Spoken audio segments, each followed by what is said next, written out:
নমস্কার বন্ধুরা, আমি শ্রাবণী। আমি চলে এসেছি নতুন আরও একটি রেসিপি নিয়ে। চলো রেসিপিটি তাহলে একবার দেখে নিই। আজ তোমাদের সাথে শেয়ার করব হাঁসের ডিমের কষার রেসিপি। রেসিপিটি তৈরি করার জন্য সেদ্ধ হাঁসের ডিম নিয়েছি। সেদ্ধ হাঁসের ডিমগুলো একটা চাকুর সাহায্যে একটু একটু করে কেটে নেব।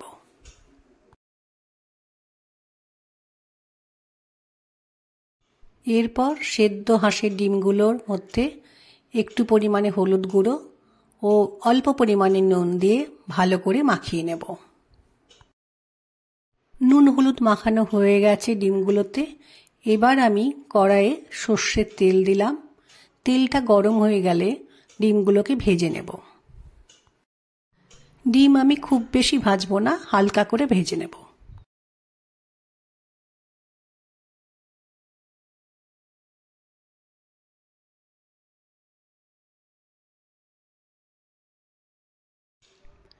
ডিমগুলো ভাজা হয়ে গেলে আমি একটা পাত্রে একটা একটা করে সমস্ত ডিম তুলে রেখে দেব।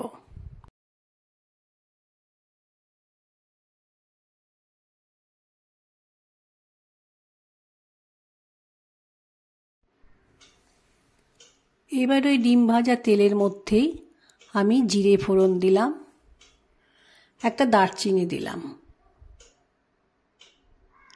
এবার একটা শুকনো লঙ্কাকে দু আধখানা করে দিলাম, একটা তেজপাতা দিলাম ও একটা ছোট এলাচ দিলাম।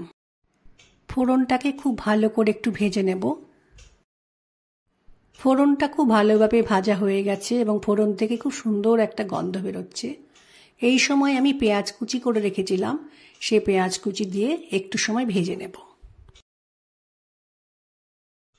পেঁয়াজ কুচিটা ভাজা হয়ে গেলে কালারটা যখন একটু চেঞ্জ হবে তখন এর মধ্যে আদা ও রসুন গ্রেট করে রেখেছিলাম, আর আদা রসুন গ্রেটটা দিয়ে একটু ভেজে নিতে হবে। গ্যাসের ফ্লেমকে লো করে রেখে মিনিট দুয়েক রান্নাটা করে নেওয়ার পর আমি একটা বড় টমেটো গ্রেট করে রেখেছিলাম, সেটাই রান্নার মধ্যে দেব। দিয়ে আরও কিছুটা সময় কষিয়ে নেব।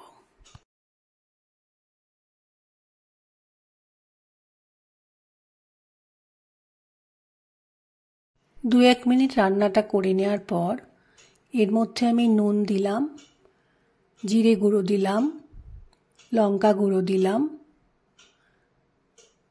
ধনে গুঁড়ো দিলাম, হলুদ দিলাম, আর এবার দিলাম লঙ্কা গুঁড়ো কালারের জন্য, আর একটু গরম মশলা দিলাম।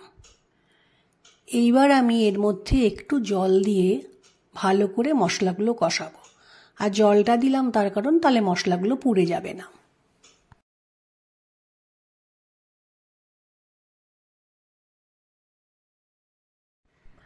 মশলাগুলো খুব ভালোভাবে কষানো হয়ে গেছে। এই সময় আমি একটু কসুরি মেথি দিলাম, দিয়ে মশলাগুলোর সাথে কসুরি মেথিটা ভালোভাবে মিশিয়ে নিলাম।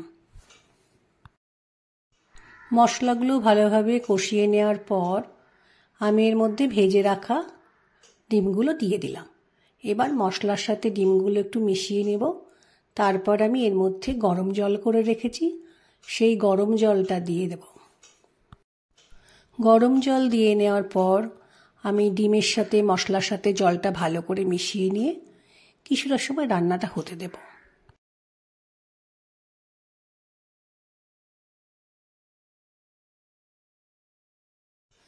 ডিমের কারিটা তৈরি হয়ে গেছে।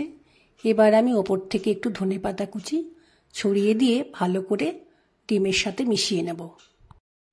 কত তাড়াতাড়ি তৈরি হয়ে গেল হাঁসের ডিমের কষার রেসিপি। এটি ভাত রুটি দুটোর সাথেই খুব ভালো লাগে। কড়াই থেকে নামিয়ে ডিমের কষা আমি একটা বোলের মধ্যে রাখলাম। আমার এই রেসিপিটি যদি ভালো লাগে তাহলে লাইক, শেয়ার ও সাবস্ক্রাইব করো। ভিডিওটি দেখার জন্য ধন্যবাদ। আজ ভিডিওটি এখানেই শেষ করছি। ফিরে আসছি পরের নতুন একটি রেসিপি নিয়ে।